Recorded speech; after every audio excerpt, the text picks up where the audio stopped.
welcome to another episode of the Big Time Strength Podcast. I'm excited this week to bring another amazing female strength and conditioning coach to the surface of our industry in Katie Moser. I sat down with Katie and we talked all things family, having a coach as a spouse, raising a family as coaches, and something I thought really stood out was how she discussed her family using coaching as their ministry. So amazing stuff. I know you're going to love her. She is out of Fort Dodge, Iowa, and she's doing great things for that district. Before we get to a conversation with Katie, let's make sure to give a little love to our sponsors. First one, we have Team Builder. Thank you, Team Builder, for sponsoring today's episode. Team Builder is the leading software for high schools and colleges. They provide coaches the ability to write programs, generate over 13 reports, and even train athletes remotely for side income. Right now, if you sign up with the code BIGTIME, you will receive a free APRE programming template which works automatically within TeamBuilder. No more spreadsheets or workout cards to track your training maxes that change day by day. Automate your program without outsourcing your programming with TeamBuilder. We also have PowerLift. PowerLift, they are the leading manufacturer and distributor of heavy-duty strength and conditioning equipment for collegiate and high school athletic performance centers around the world. PowerLift brings over 20 years of experience to the strength and conditioning world. All products are manufactured in their state-of-the-art facility in Jefferson, Iowa. They're proud to support all coaches, making it big time where they are at. We also want to highlight as we approach a new school year, stay tuned as we look forward to more big time strength and football clinics this year. So keep that on your radar as well. We are ready. I hope you enjoy today's show. Hello, and welcome to this week's episode of the Big Time Strength Podcast. We're ready to go. I'm excited. With me today, I have Katie Moser from Iowa. Welcome, Katie. Thank you, Amanda. Katie's coming to us from Fort Dodge Senior High out of Iowa, and we have been crossing paths, I'd say, a lot, especially over the last year. She's the head strength and conditioning coach, and it sounds like you mirror so many of my career and what we have going on here. So I've wanted to meet you, and I have not been able to. And my Iowa friends are like, "You've got to meet Katie. You've got to meet Katie." I'm like, "I'm trying. I'm trying." So I had to call you on today and see what we could talk about. So welcome, and I want to hear about Fort Dodge. Well, Fort Dodge is, we're in north central Iowa, I guess is kind of where we're located. About 2 hours north hour and a half north of Des Moines. We're north of Ames, which is where Iowa State is. So we're kind of caught in the middle between the Minnesota border and Interstate 80. And then we're kind of in the middle of like I-35 and over to the Sioux City area. So one of the things that's a little bit unique about us is that we're considered, more of a kind of a mid-sized city. We have about 25,000 people here. And but we're in the middle of nowhere, kind of. We don't really have a huge opportunity to connect with Des Moines. Ames is a little bit closer, so we do have, some connection there. But we're really kind of on an island on our own. So when it comes to resources, and of course, my mind immediately goes to athletics and strength conditioning. We're in the middle of everything in a way, up in our own little corner, and so we don't really collaborate with a lot of places outside of here. So we have a large high school. We're considered what in our classification system in Fort Dodge area in Iowa. We have A, 1A, 2A, 3A, 4A, 5A. We are a 4A, 5A school, depending on if you're on the boys' side or the girls' side. So we are on the upper level as far as size goes. The unique thing about that, though, is that, and anybody who's from Iowa will understand this, but we're going through a reclassification system right now in the state. So our kids are kind of caught between the 3A, 4A, and the 4A, 5A, depending on what sport we're playing, where we're going, because we're definitely one of the very smallest upper level schools. So we've spent the last 15 to 20 years playing all of our metro schools, Des Moines, Waukee, Ankeny, all of those really big metro communities. And we're just kind of this little brother trying to find our way. So one of the things we pride ourselves on up here is that we're gritty and we find a way. And so, because we've always kind of had to drag ourselves out of the mud from being a little bit less resourceful, I guess, a little less privileged in the sense of sheer numbers and a number of other things. And so we really do pride ourselves on being one of those schools that just kind of finds a way to figure it out. Okay, and I saw success recently with softball, right? Yeah. Our softball team won the 5A state championship a couple weeks ago, so that was pretty awesome. Wow. Oh, good. And does that affect, before we go on, the concept of gritty, does that affect how you train your athletes? Yeah, it does. I would say, a lot of the schools that we've competed against in the past, and currently still, have really state of the art facilities. They've got everything they need at their fingertips. Their budgets are huge. And I'm quite the opposite. So I have to be really resourceful and creative a lot of times with what I'm doing. I don't have a lot of space. My weight room's actually in a Morton building that's outside of our building. So I don't even have really the opportunity to like go out in the hallway and jog around or something like that. Okay. And so we spend a lot of time just figuring things out on our own.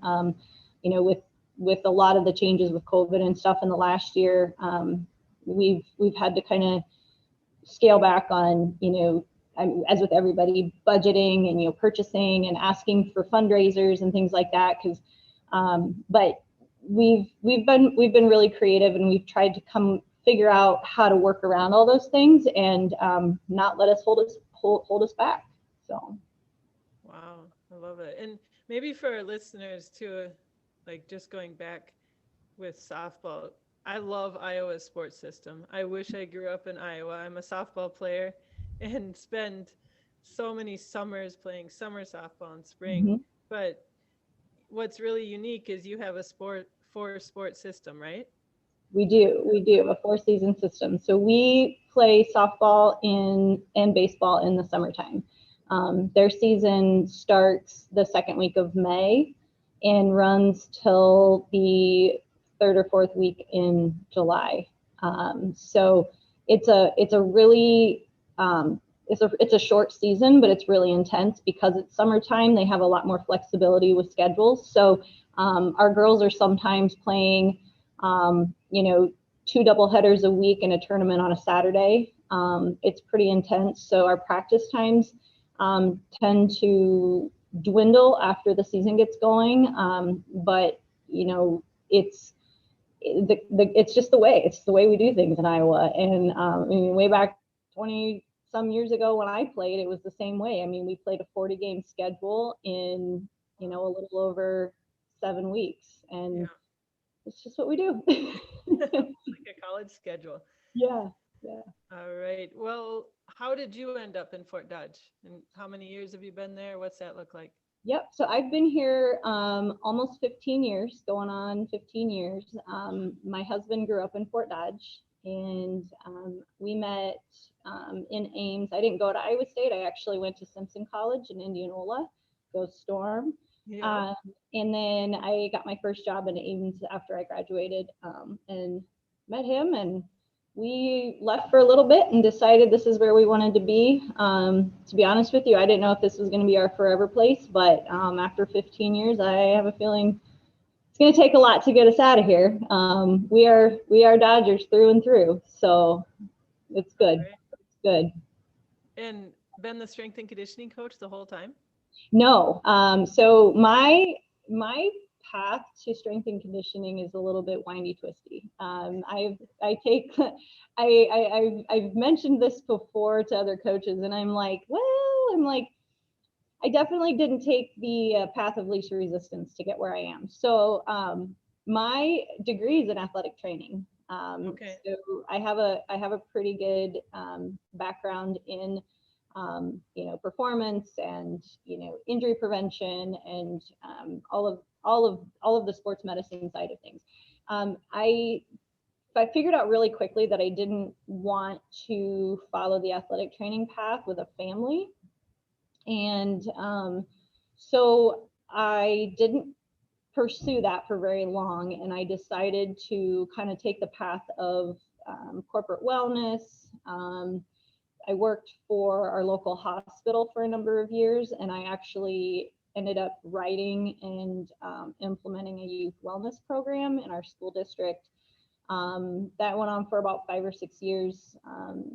Totally grant funded. It was a lot of fun. I had a really good time. I learned a lot, and then kind of settled into the corporate wellness thing for a little while, and then started having more than one or two babies, and decided it just was going to work out for us for me to be a stay-at-home mom for a couple of years. And then that was pretty short-lived because I have a hard time sitting still for too long and not having something else to do. So I kind of started this self-study of strength and conditioning.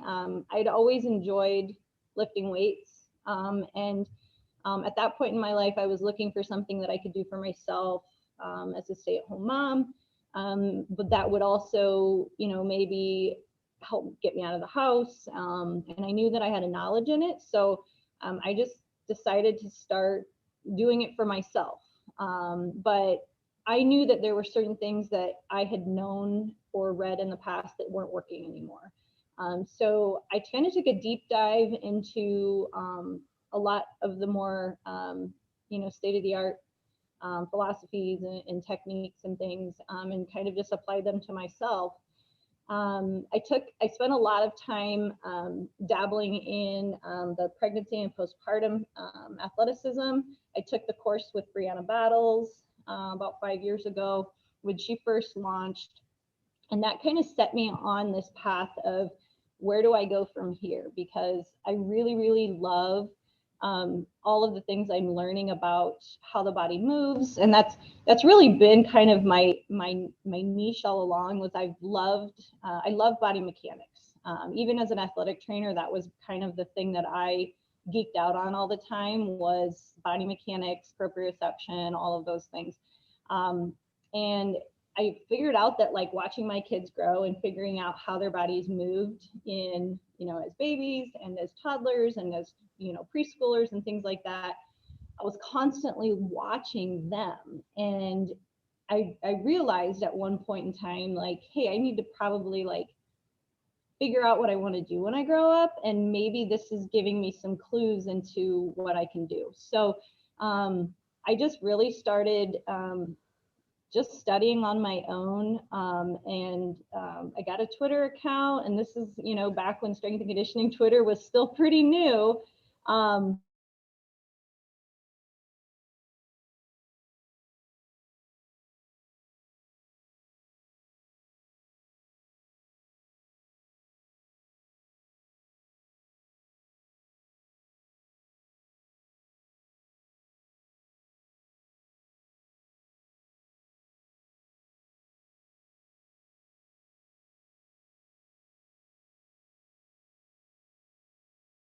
It took a few years to kind of figure out, who are the right people to follow.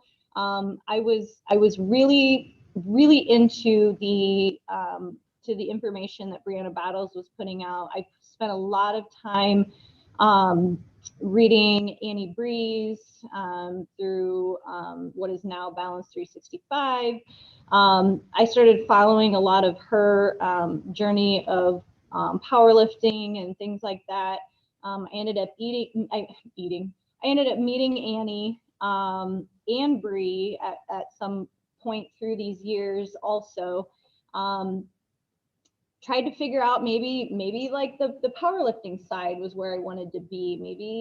Maybe I did want to, coach, pre and postpartum, women in my community and remotely, and maybe that is my path. But as I got further and further into it, I realized that I really missed the kids. I became a substitute teacher to help supplement income. And then the more time I spent in the schools at that point, I realized like this is where I want to be. Um, and I talked a lot to Annie about kind of that path to begin with. And then I started to kind of reach out to some other coaches that I knew through college and such. And one of my professors at Simpson, she's one of the first people who I ever like associated as a female to strength conditioning. And so I called Nikki up one day. I emailed her. I can't even remember at this point. And I was just like, hey, this is something I'm thinking about. What do you think? And she's like, yes, we need more women in this field. Like, go do it. You would be great. So it was kind of like the little nudge I needed to just kind of push myself along. And ironically, at that point, our high school was looking for an assistant coach in the strength and conditioning department. And they weren't paying me hardly anything, but I said, I want to do it anyway. I just want to get my feet wet. And kind of the rest is history. So I was an assistant for 4 years, 3 years, 3.5 years before I became the head coach. And yeah, it's just kind of a weird, wild ride. I guess it's kind of like I started out as this like young mom hobby, and then now all of a sudden it's become my career path. So it took me a while to get here, but I'm here. I love high school strength and conditioning stories. I mean, they are just so different. You could ask 100 coaches, and the way that they get into that position is so different. I mean, we've seen somebody becoming a librarian, we've seen, going the college route, just so many things. I love it that you did the substitute teacher route. I think that would be the biggest piece of advice. Anybody trying to get their foot in the door and you have a college education, get in the schools and be a substitute teacher. You can work every day, you can meet every student in the school if you're there every day. And I'm sure that coaches would love it if you would come and help out in the weight room. So I love it Yeah, that you went that path. Well, tell us, yeah. what does a typical day look like right now in the weight room for you? So, well, we're still in summer mode a little bit for another week. So my typical day right now, I'm opening at about 7 o'clock. My first group comes in about 7 o'clock in the morning. We run through a couple off-season groups, and then I get into my in-season teams. And right now, I'm basically there from about 7 to 11 in the morning. Nice. I may have to go back and grab a group later in the day if they're practicing late or something. But that's my summers are pretty typical that way, where I'm just mornings. Yeah. So I'm not full time, so I'm actually paid stipend just like any other coach in our district. But I'm on a 12-month contract versus like a seasonal contract. So that's probably one of the challenges right now for me, is that I don't have all the time in my day just to focus on strength and conditioning, because I'm actually not a substitute teacher anymore. I actually took a job a couple of years ago with our middle school doing behavior intervention. So Okay. I do spend my days at our middle school, working just like a normal teacher hours, which I absolutely love. And there's a lot of bonuses to being able to work in the middle school, and then coaching at the high school. Yeah. But during the school year, my schedule is a little bit earlier. I start at 6. We run a couple of, we usually run one in season group, and then try to squeeze in some off season kids in the morning. Our school day actually starts at 7:45, so we're really early. Yeah. So if I wanted to run more than that in the mornings, I'd be awake with the chickens, and I don't necessarily want to do that. um, Maybe someday I'll be that morning person, but right now I'm just not. So I make it work around what works for me. And being a mom too, it's just it gets hard. It really does. And I try not to let it interfere, but the reality of it is when you're a mom with three young kids, like it's just the way it is. But I'm fortunate enough that my administration and my athletes, they all get it.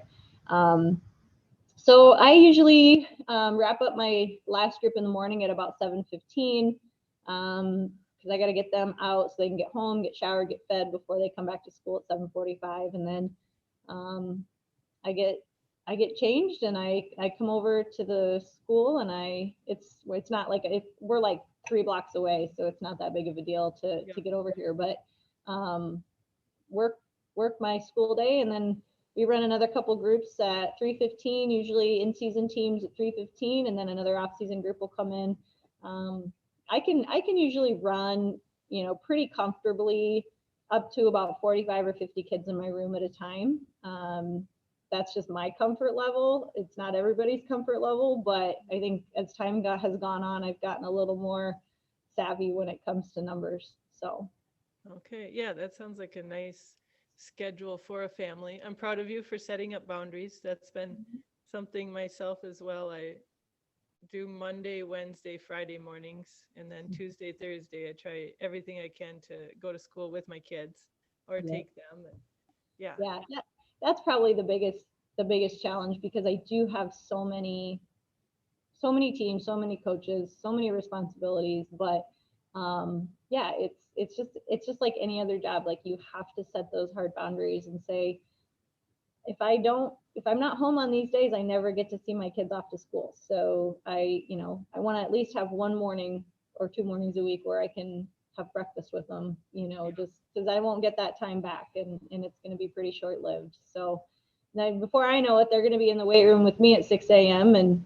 it'll all be fine. So Experiencing now. Last year, my son was the first year, and then this year, I'll have my son and my two oldest who will be coming in the weight room with me. And I'm surprised that they get up and do it. So I'm grateful.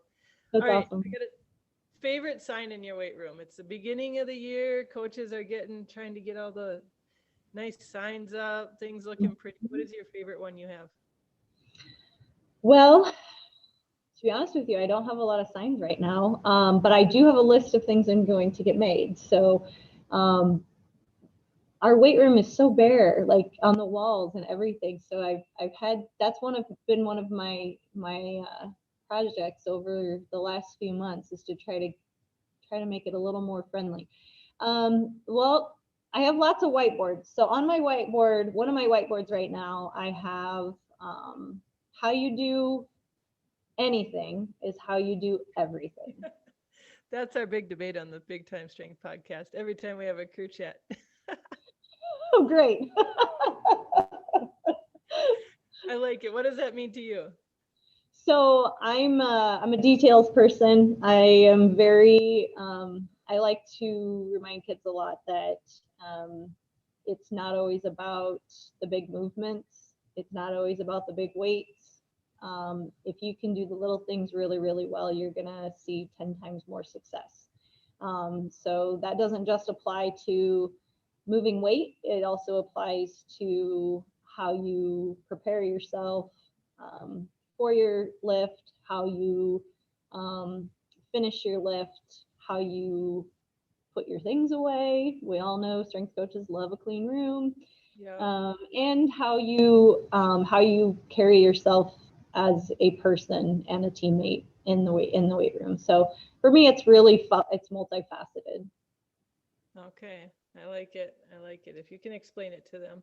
I'd say too, for telling stories, one thing that helped with me as far as signs, because I was the same way, just always that guilt of, I want to get this up, I want to get this up. Mhm. Getting a TV in the room with a scrolling like slideshow, and then that's where I kind of put up my quotes, like when I'm feeling it. Or it's fun Mhm. now, I take screenshots of tweets of other coaches maybe calling kids out, like, see, this coach does it too, and put that up there. Yeah. So I that's a love good one. I love that idea because I'm always like screenshotting stuff and trying to like put it on my band app or something. Like, I don't know if anybody saw that, but Yeah, hopefully. if you have it up, you can kind of make it the focus for as long as you want to. And I like that I our love that. tech crew did that last year. I'm like, yes, that helped. Awesome. So speaking of that, you said getting more on your walls. What else do you hope 1 year from now, right at the end of this year? What do you hope is better in your program? What are you going to work hard to make better? Well, and so it's a it's a complex for me a little bit. So I came into this role December 1st of last year. We had, as with everybody, so many changes and restrictions through COVID. We just we haven't had an opportunity to build a culture. We haven't I haven't had an opportunity up to this point to really dive into what are we about? What are we here for? What is our philosophy? That's why I skipped all the philosophy questions. Like, what's your motto? I don't know yet because um, I it's been hard. To be honest with you, things changed so much over the course of the year, and we actually spent all of last fall without a head strength coach. So me and another assistant ran the program, kind of just on our own, kind of waiting for administration to figure out what they wanted to do. And then when I stepped into the role, it was kind of like I had sort of done some things that I thought were right, but I wasn't the person in charge, so I didn't really know how to roll with it. Um, and so that's probably the biggest thing for me is that I want our kids to be able to walk in every day a year from now and just know what to expect. I want not only do I want our numbers to get better. We have decent numbers, but by no means do we have the numbers that I would hope for with a school of our size. Um, I've it's been a year. We have a new Yeah. superintendent, we have a new athletic director. COVID is whatever it is at this point. I don't know if it's pre or post or mid. I don't know where we're at. So I haven't had a lot of opportunities to say, hey, this is what I want to do. Help me do it. So I've just kind of been fudging along a little bit, trying to do the best that I can with what I have, and not really having anybody that says yes, go. That's hard for me. So I always feel like I have not necessarily that I have to have permission to do things, but I definitely can't do it alone. And so having leadership in place right now for to help me do this is going to be huge for me. So I think we all have really big hopes and dreams at this point for where the program can go. But I would say, yeah, like definitely I want my kids to be able for a year from now to be able to go, okay, this is her way. This is what we do. This is how we do it, and this is her way. And her way may not be the best or right or the only way, but we understand what Coach Katie believes in, and we understand that she has our best interests at heart every single day. And I think a little bit of that comes from me. I think as a female, I always go back to Missy's talk at NatCon about not being the token female, but also how like impactful that can be because our perspective is different.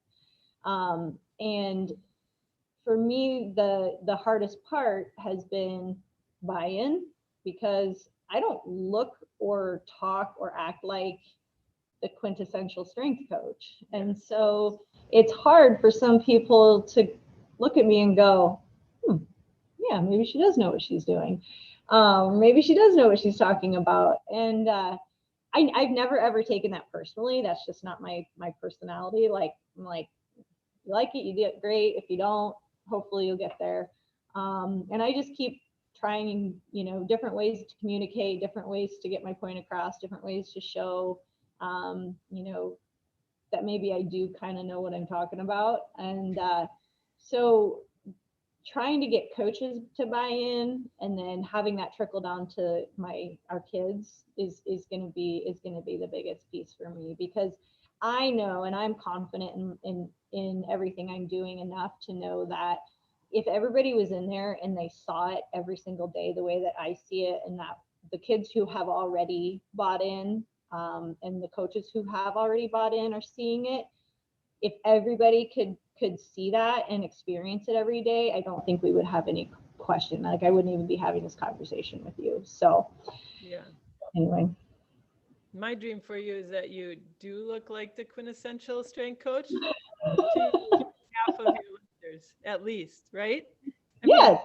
the reason we Yes. don't look like a quintessential strength coach is because half of our lifters are not female athletes, or, and Right. I like that you say the token female and bring it up. I think it's something to keep bringing up, because Mm-hmm. a lot of times, yes, that check mark gets marked off and things. We're having the token female, but you and I in a room together having a conversation, maybe with the other group of leaders, we're probably not going to agree on some things, right? Or we're going to bring very different um, perspectives to stuff just from us. So if we only have one of us in there, and you're speaking for me as a strength coach, and I'm speaking for you, I think we run into a lot of barriers that way as well.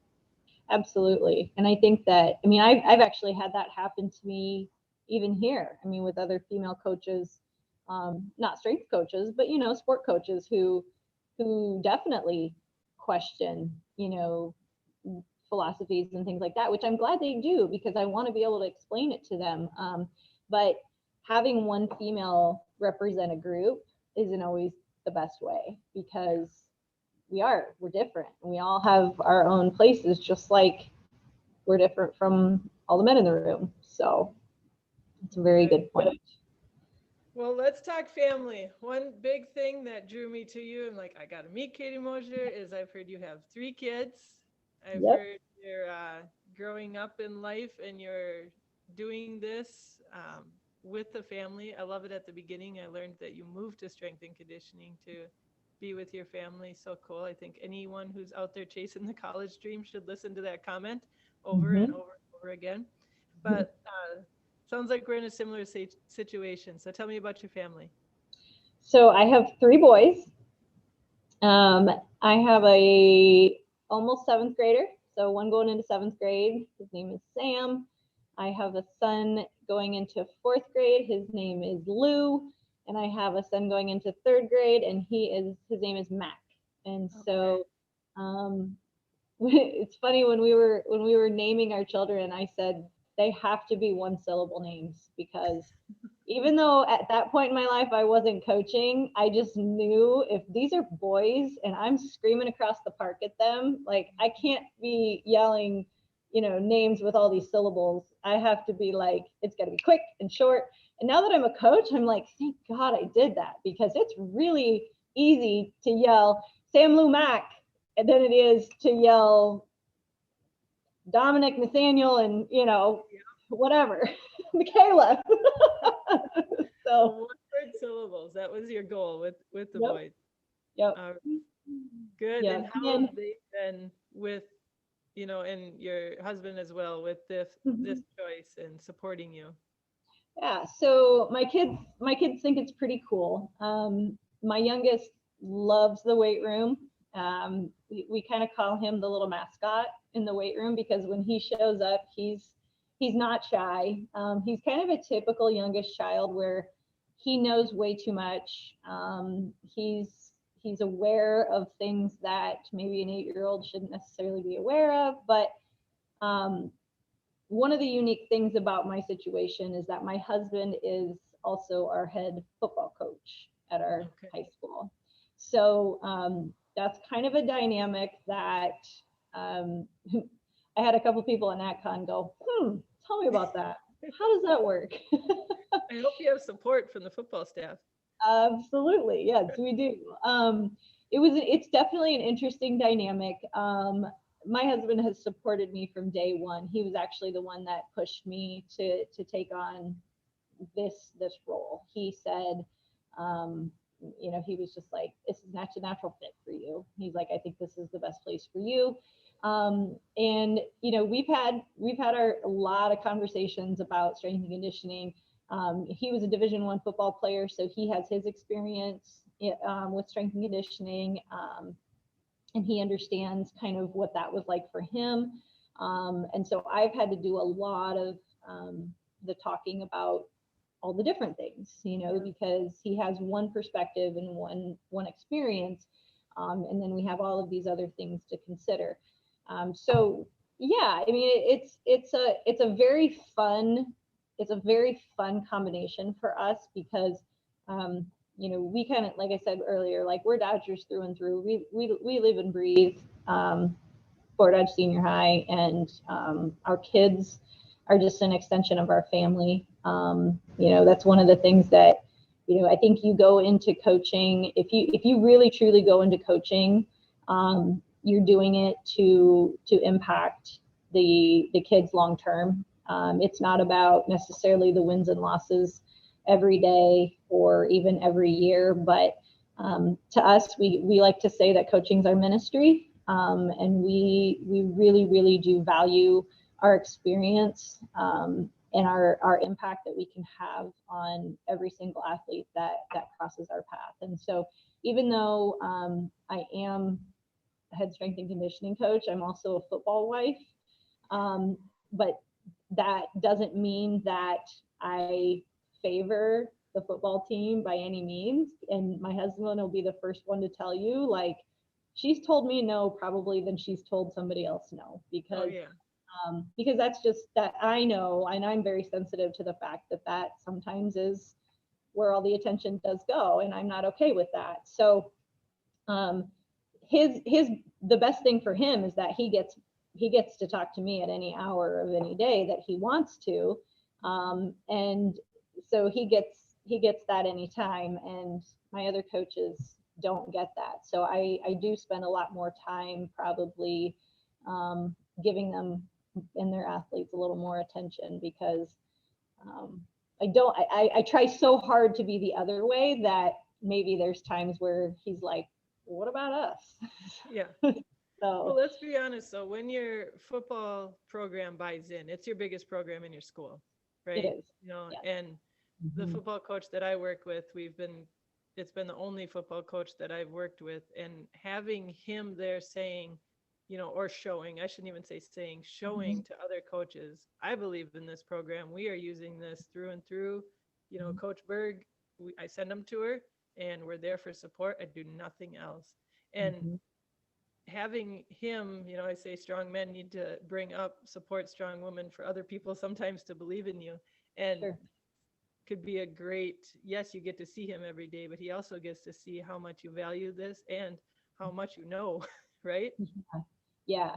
Yeah. He's definitely the type that he doesn't want to touch my programming. He's like, that is your wheelhouse, this is my wheelhouse, you go ahead and do it, I'm going to be totally hands off. He definitely has opinions just like any other coach, and he has perspectives that I value just like I do with any other coach, but ultimately it's going to be my decision on anything that happens in my weight room. So it's fun, it's really fun, because I feel like I do have kind of like a little bit of that insiders on the backside. Like, I never have gone through that phase where I feel weird, like going to football practice and watching, how my kids are moving, or do I feel welcome out there walking around in the middle of practice trying to, check on somebody's gait or whatever, just to see where they're at. And the cool thing about it is our kids have never questioned it either. When I took over the program, it was pretty seamless, and they were, for the most part, just like, okay, here we go. So yeah, like I said, it's definitely in our family. Our kids really understand that, why we coach, and why we are a coaching family.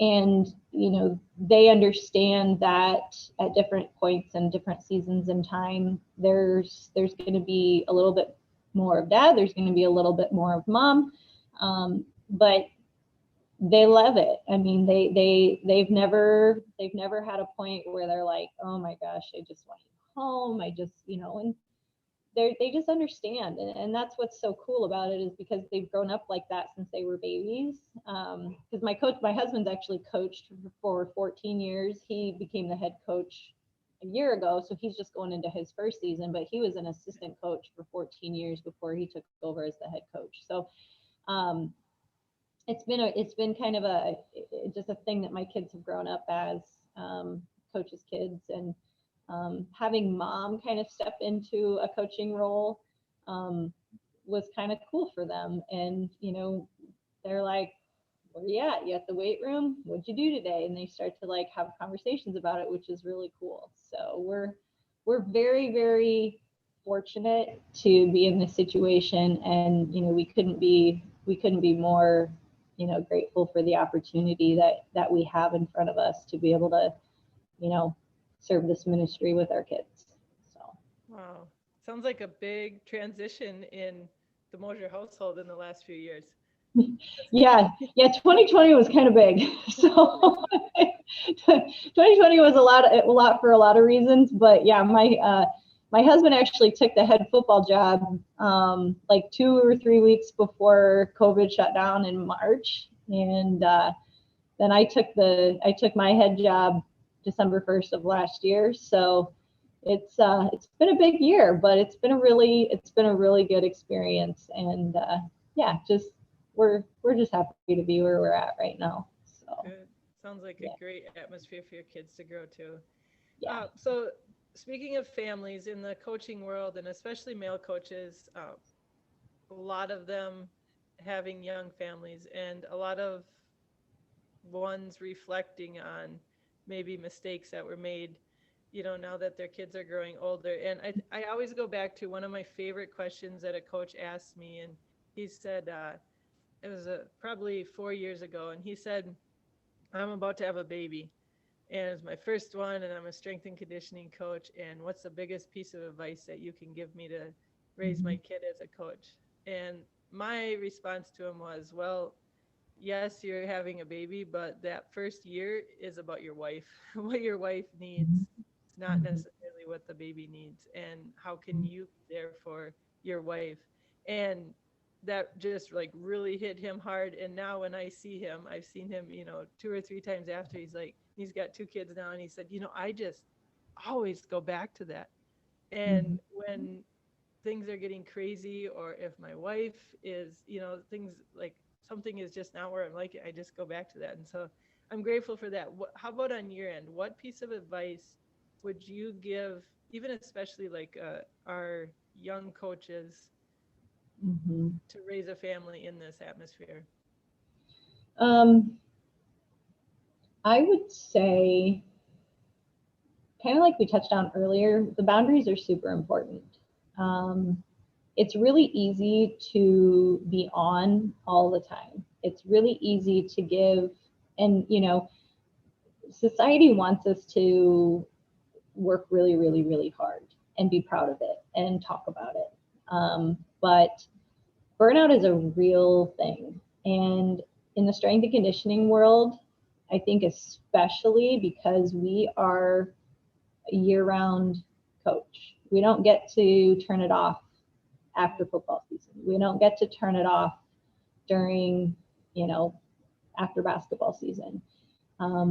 Burnout is so real. And in our profession in particular, I think we have to really prioritize what those boundaries look like for ourselves, whether that's as simple as your phone goes in a drawer after 6 p.m., um, whether that is you have to be really rigid with scheduling as far as when you're allowed to think about, talk about, write, programming.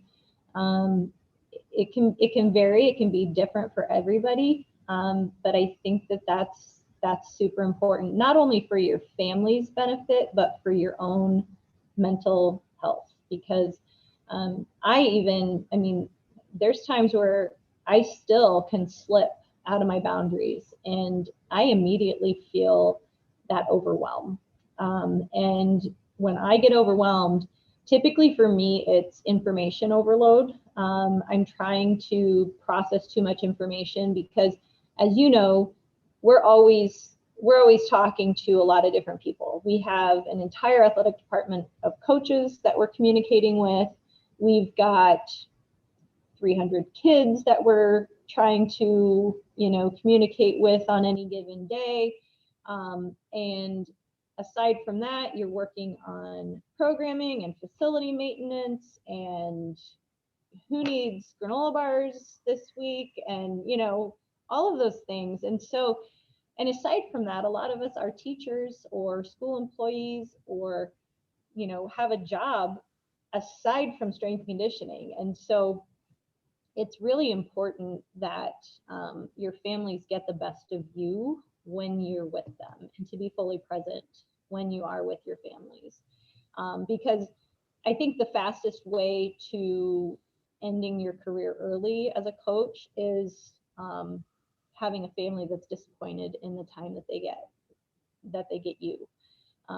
Because I mean, before I was a coach and my husband was a football coach, I'll be honest, there were times where I was like, dude, you've got to come home and take these babies away from me, because if you don't, I will not be a football wife for very long.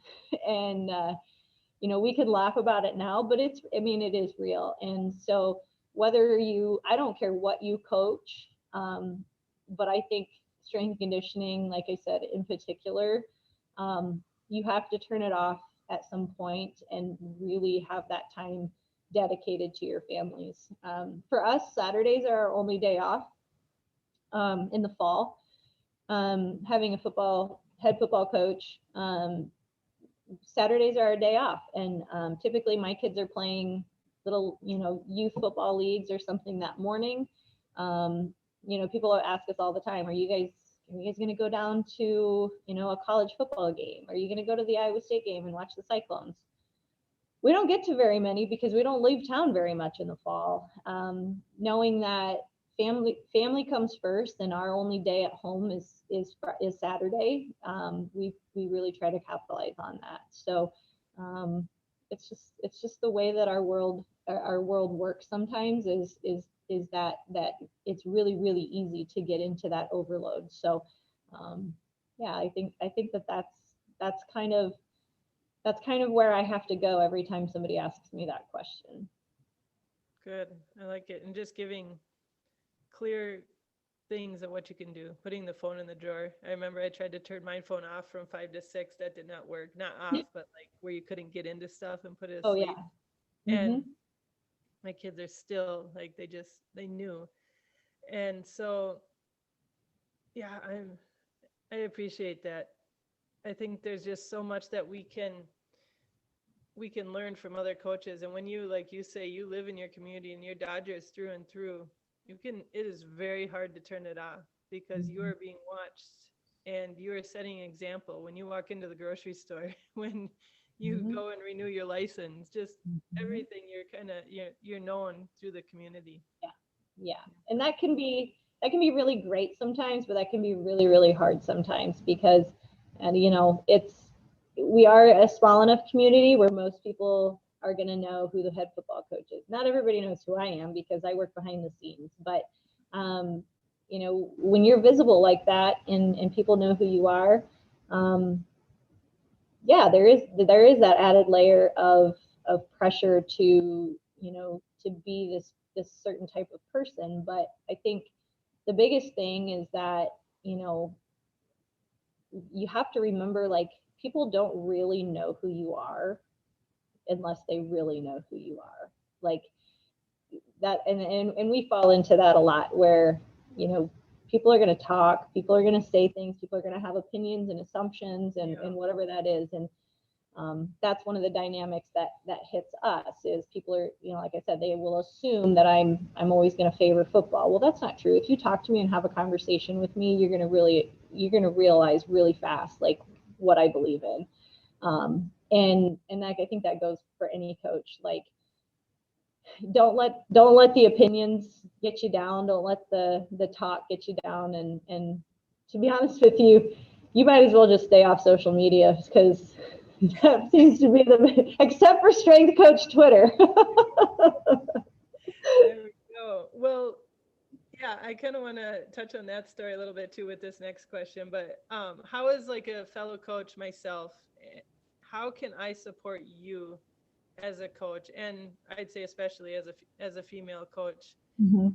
And how can I pour into you and help support you and what you're doing, other myself and other coaches?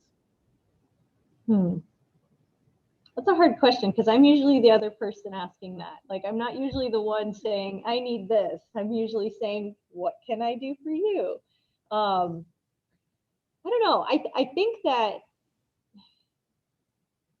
the biggest thing that I learned when we were at NatCon this summer is, the NHSCCA has our hashtag family. And I know there's a lot of programs, a lot of organizations around the country who use that hashtag. But um, in my experience with NatCon, there was nothing that made me doubt that our organization is about family. And I think strength coaches in general, even if they're not part of the NHSCCA yet, they are figuring out that um, if you are if you're a strength coach who really values what you do and you really value improving and learning and getting better, you have to lean on other coaches who've been doing it for a while, and learn from them. I've honestly learned more from other strength coaches being completely open about a philosophy they have, just programming, little things, programming here and there. Um, that has been probably the most invaluable resource to me, is just being able to say, hey, Amanda Berg, I'm in your DMs, but I would really like to pick your brain about this. Is there any time we can talk? And she says yes. You say yes. Um, that that I think for any coaches is just be that person who is there to help, be helpful, be, especially to our younger coaches who haven't quite figured that out yet. And I really do think that a lot of our coaches who maybe have been around a lot longer than I have, there was a time where strength and conditioning was very like, shh, you don't talk about it, you don't tell people what you're doing, everything's a secret, like you don't share your secrets here, because what if somebody else is taking that and they're getting better now. In fact, I just had a conversation with the athletic director at another school that we have here in town, and he was like, I don't want to ask you too much about programming because I'm afraid that that's kind of like top secret information. And I'm like, not really. Like, because I guarantee you there's somebody down the road that's doing some of the same stuff I'm doing. It's just about the implementation, and like I can give anybody a program and say, here, do it. But the fact of the matter is they don't have me. And so I think to answer your question in a really roundabout way, I really do feel like having an open conversation and dialogue with coaches at any point that you can get is the best resources that you can get. And as a coach, being able to offer that information and your resources and your knowledge to other coaches, because ultimately we're all on the same mission to bring a safe, and more balanced understanding of strength conditioning.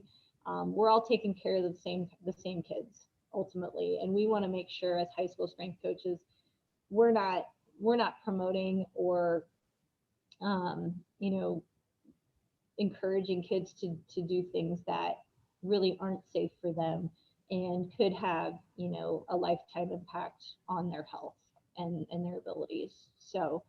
Um, so yeah, I think that like this kind of stuff right here. This is this we being able to share and network and just be that family member to the other coaches that you connect with. So Excellent. No, I'm here for you anytime. Thanks. I Same. that I mean, it's so true. I think of right now, like just a thought I had today. I am struggling like crazy with my VMAX Pros, and for just getting into velocity based training.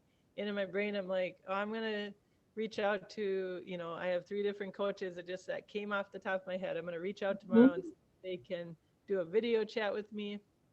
And I know 1 year from now, I will be able to do that exact same thing with Mhm. another coach, or maybe a more local coach on Yes.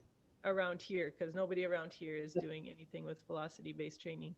And Yep. 1 year from now, when it starts getting out here, I'll be able to do it. So it is Yeah. true.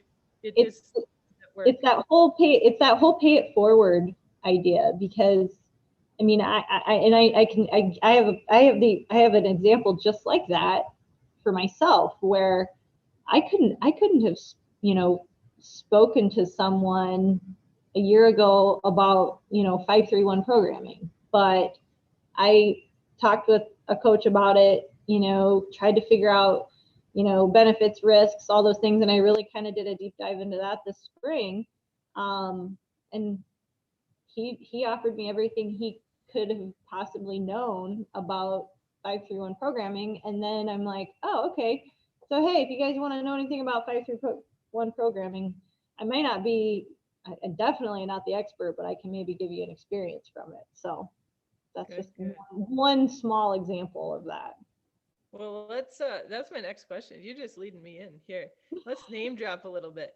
Three Okay. people that I should be learning from right now. Three people you should be learning from right now. Well, hmm. That's hard. There's so many. How do I even pick three? Oh my gosh. I mean, we all know Cody Hughes, like he's all over the place right now. And he's doing such a good job with all of his all of his things. I mean, I was so fortunate to meet him at NatCon, and I was just really excited to talk to him and Mark Hoover after years of Twitter back and forths and really just trying to dive into some of their full just the things that they're so smart about and listening to their Simply Faster podcast and reading their blogs and things like that. That was really cool. So I'm a big fan of Cody, big fan of Mark. Um, can that count as one, or does that have to be two? They were together.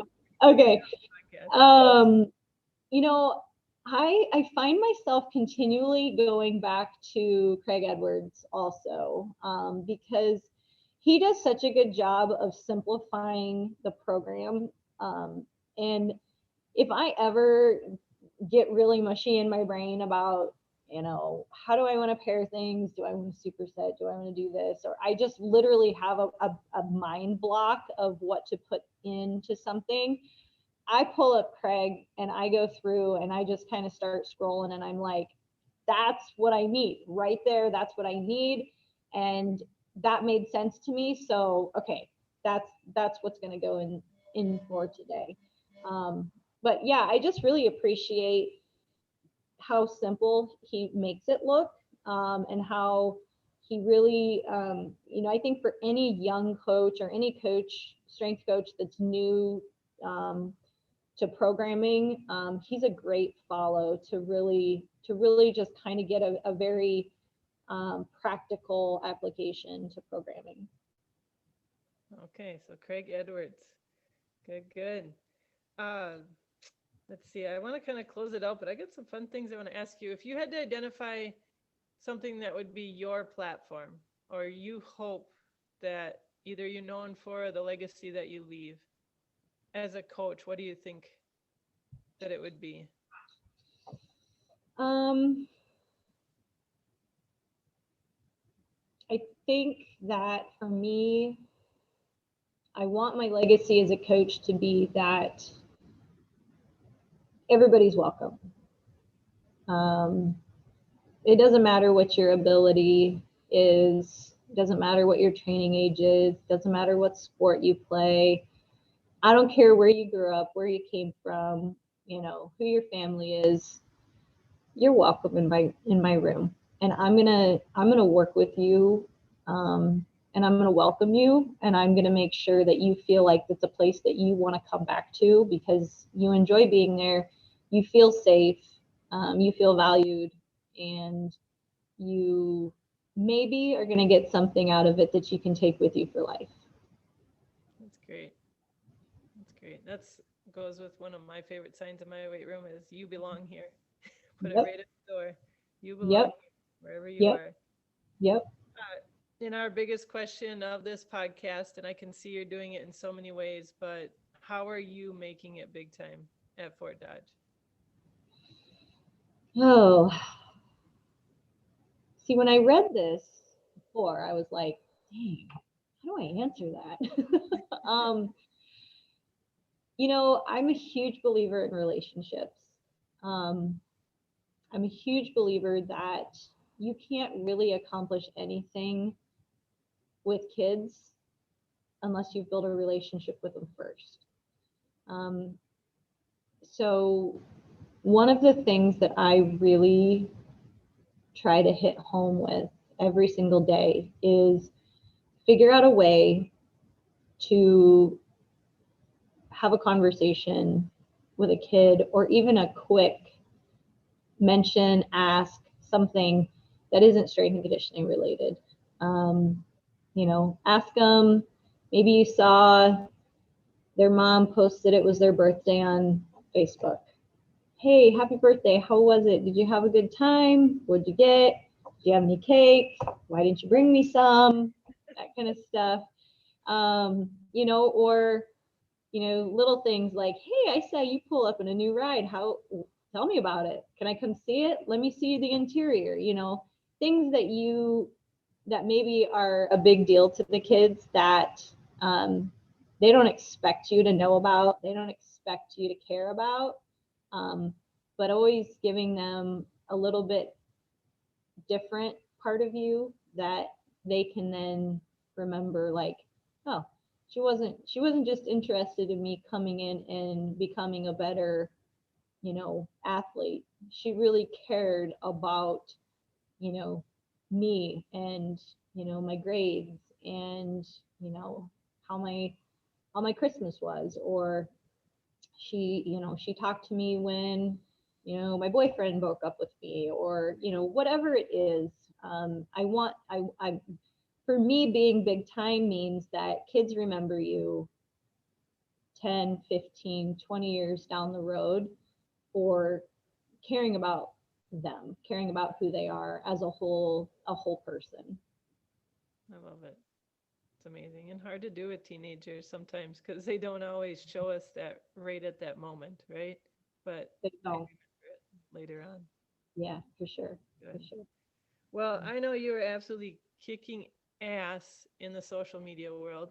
I was witness to that. So thank you for throwing up a quote. That was definitely the most Twitter coverage I ever saw when you put a quote up that I had said, but you are killing it in social media. I want you to tell everybody where you're at um, as far as social media goes.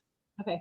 So Twitter's probably the best place to find me. I have my personal coaching account is KTMOS9, and it's the same handle on Instagram. I'm on Instagram. It's a private account, but if you're a coach, I'll let you in. I tried to balance a coaching page and a personal page all at once, and it was just too much for me. So I'm down to one. It's fine. I don't ever post anything that I'm ashamed of. So it's all good. You might get a nice healthy dose of my kids and my dogs. Um, and I'm kind of like I love to post about the food I'm eating because I love food, but Twitter's pretty clean cut and dry coaching stuff. So if that's what you're more into, then follow me on Twitter. Otherwise, Instagram, you'll get a little bit of everything. So. A little bit of everything. Well, good. You are definitely the epitome of a small school coach, making it big time where you're at, and I'm excited to watch. Like this is just the beginning, you know, of of it, and I know that there's just going to be such a big legacy. Not to put a lot on your shoulders, but of Thanks. big things. And I'm excited for you. So thank you so much for coming on today. And I mean, the goal here is to bring amazing strength coaches to the surface, amazing female strength coaches to the surface. And I know that people are going to be reaching out to you and knowing who you are and what you're standing for our high school kids. So thank you so much for that.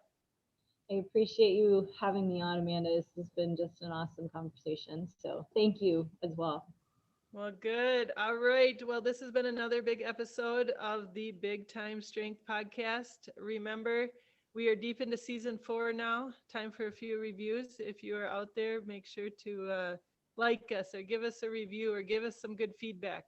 We've been throwing a lot of different things at you in the last couple of months, and we'd love to hear what you got to say about it. Hope you have a great week. If you're out there starting out your school year, let's make it a great one and make some big memories for our kids. See ya.